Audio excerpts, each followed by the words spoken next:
Bom dia, gente. Hoje eu estou recebendo aqui na minha casa um grande amigo. E esse é grande mesmo. Amigo para mais de ano.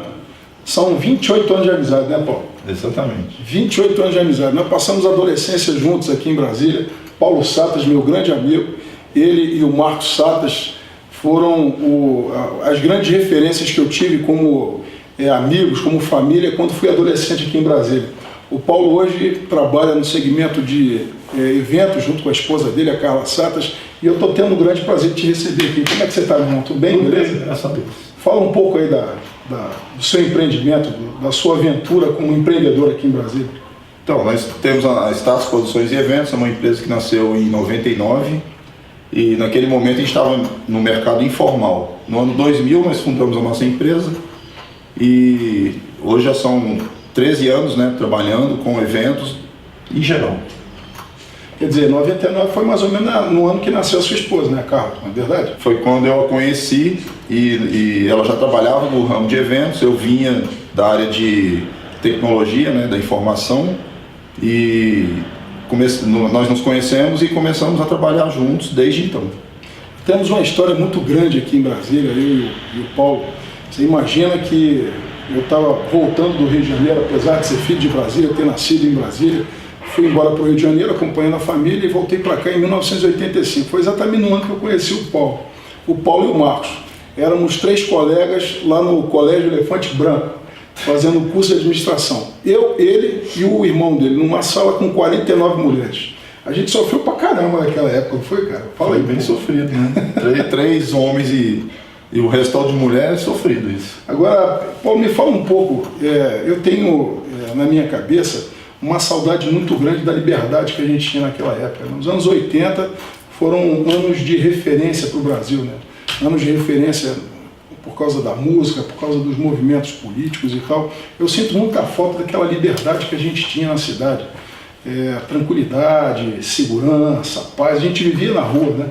Então, nós vivemos a adolescência do jeito que eu penso que tem que viver o adolescente. A gente se divertia, tínhamos nossas responsabilidades, né? E muita irresponsabilidade. Também.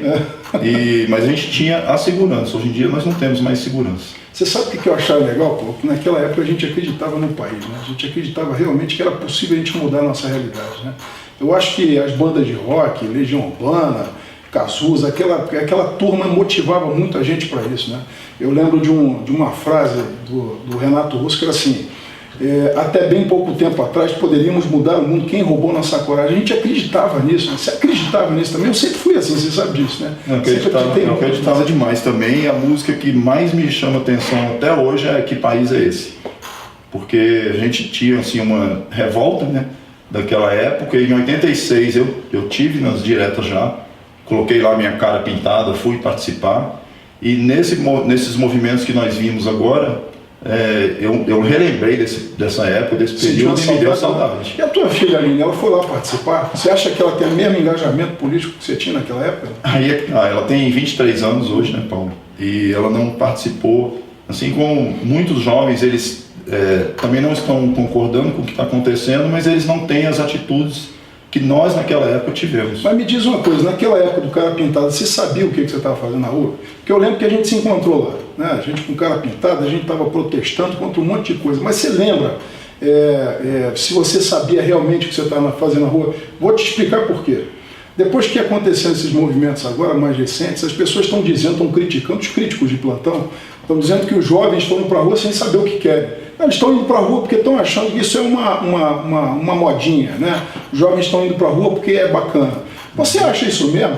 Ou você acha que é como naquela época, que nós fomos para a rua porque a gente estava contra a corrupção, a gente queria tirar um presidente da República e conseguimos tirar um presidente da República porque a gente era contra a corrupção? Ou você acha realmente que é um modismo? Quer dizer, os jovens estão indo porque não tem o que fazer em casa?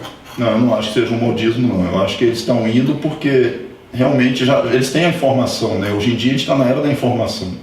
Então, quando um governo governa do jeito que tem que governar, você aplaude, se isso acontecer. Se não for, você sabe os direitos que você tem e você vai para a rua, você vai reclamar e eles sabem exatamente o que eles querem. Sabe exatamente. A questão da segurança, da educação, da saúde, eles falam isso. Quer dizer, aí o povo fala muito desse negócio de reforma política, pô.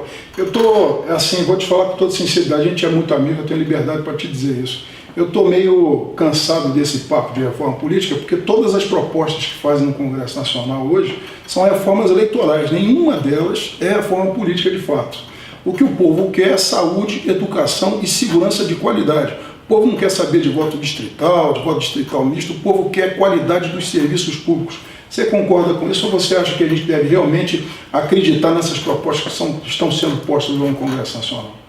Não, eu concordo. Eu vi também uma matéria recente aí que colocaram os 6 últimos presidentes nossos numa mesma foto e falou: o que adianta você, por exemplo, simplesmente dar um impeachment? Não vai resolver, não é um impeachment que vai resolver. Eu penso que uma reforma política ela resolve, porque você vai colocar gente mais qualificada, você vai começar a colocar recursos diferentes para que a pessoa entre. Mas você concorda com o que eu vivo dizendo aqui no Facebook? A reforma começa pela cabeça do eleitor.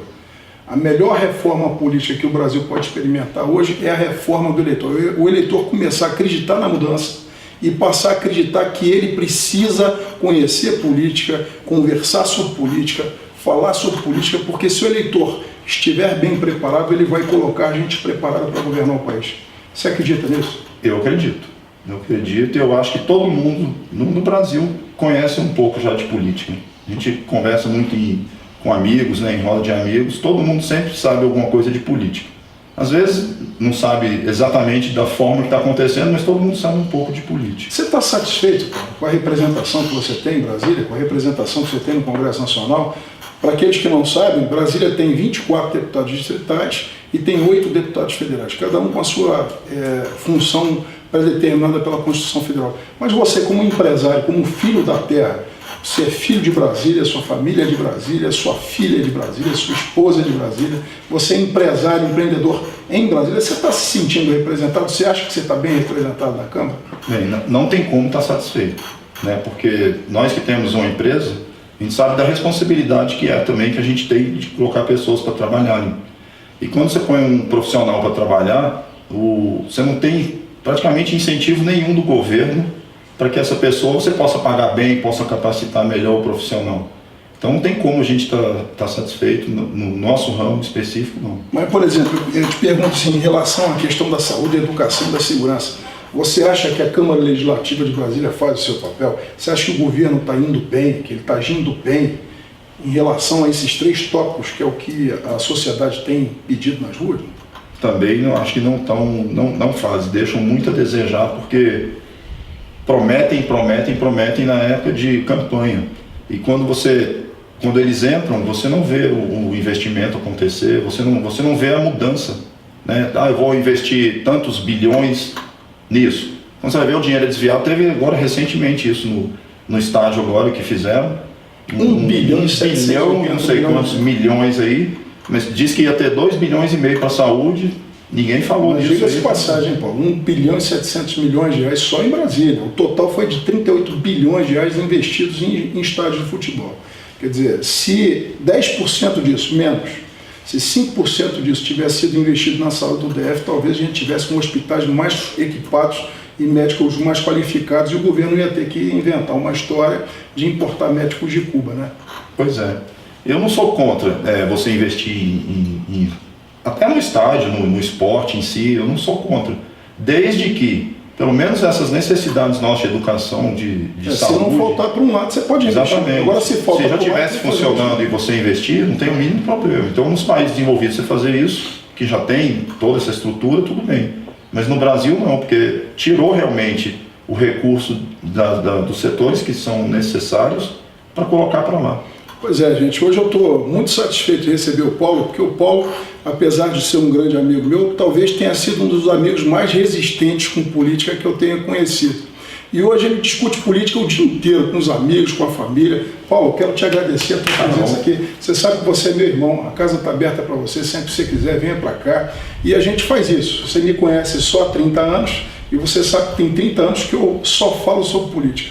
Eu continuo acreditando, apesar dos 30 anos da resistência, eu continuo acreditando que a mudança começa por você, a mudança começa por nós e que nós vamos, de fato, mudar o nosso país. Obrigado, eu também acredito. Obrigado, grande abraço.